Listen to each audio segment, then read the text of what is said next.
Assalamualaikum warahmatullahi wabarakatuh. Di sini saya akan menjelaskan materi mengenai konsep dasar media pembelajaran. Yang pertama yakni ciri media pembelajaran.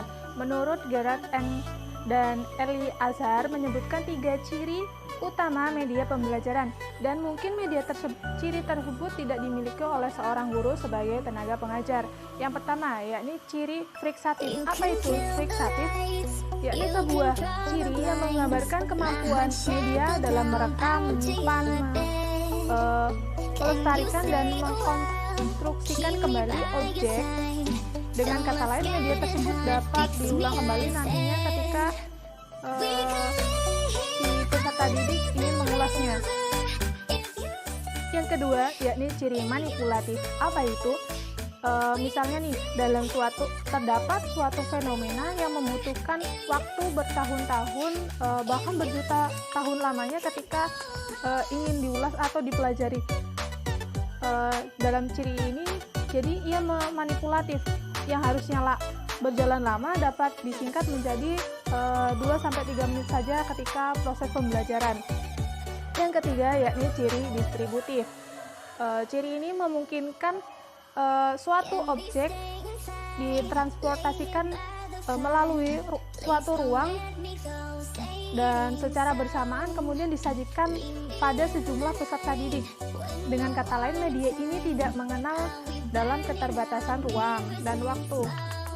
Namun perlu diingat bahwa tidak semua media pembelajaran itu membutuhkan ketiga aspek tersebut ataupun ketiga ciri dari media pembelajaran.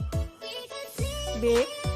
Fungsi-fungsi media pembelajaran. Yang pertama yakni sebagai sumber belajar, atau lebih tepatnya sebagai penyalur, penyampai, kemudian penabung.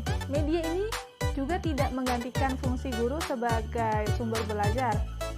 Yang kedua yakni fungsi sematik. Apa itu?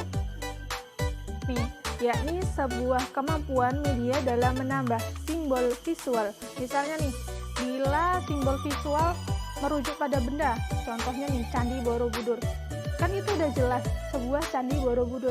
Jadi seorang guru itu tidak mengalami kesulitan ketika menjelaskannya kembali kepada peserta didik. Yang ketiga, fungsi manipulatif.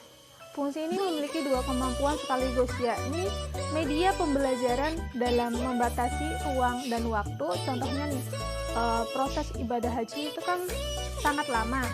Namun ketika dalam proses pembelajaran itu dapat dijelaskan dalam waktu yang singkat.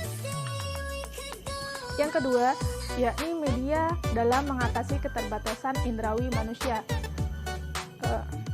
Media dalam mengatasi keterbatasan indrawi manusia. Misalnya nih, proses pembelajaran dengan materi sel atom. Nah, itu kan tidak dapat dilihat oleh indera kita dengan kasat mata, namun dengan bantuan teknologi itu dapat kita pelajari dengan mudah. Yang keempat yakni fungsi psikologis. Fungsi ini terbagi dalam bermacam-macam fungsi lagi. Yang pertama yaitu fungsi atensi, kemudian afektif, kognitif, imajinatif, motivasi, dan sosial kultur. C. Kegunaan media pembelajaran. Jadi, pada media pembelajaran itu memiliki fungsi dan kegunaannya masing-masing. Salah satu kegunaannya yakni 1. Guru dapat memperagakan model dari isi pembelajaran yang telah disampaikan dengan mudah. Kedua, jika objek yang akan diperagakan tidak dimungkinkan dibawa ke kelas, maka kelaslah yang akan diajak ke lokasi tersebut, ataupun seorang guru itu mengusahakan model tiruan dari media pembelajaran tersebut yang dibawa ke kelas.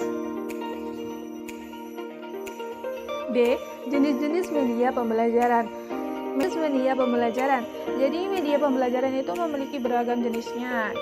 Jadi terbagi dalam 2 jenis, yakni media audio dan media visual. Media audio itu seperti radio, tape recorder, dan telepon. Sedangkan media visual contohnya seperti foto, film, poster, dan diagram. Namun dalam penyampaian media visual itu menggunakan proyeksi yang biasanya ditangkap melalui panca indera penglihatan dan indera pendengar. Penjelasan materi konsep dasar media pembelajaran dari saya Lilis Yaningsi mengucapkan mohon maaf terdapat banyak kesalahan dalam penyampaiannya. Saya akhiri, wassalamualaikum warahmatullahi wabarakatuh.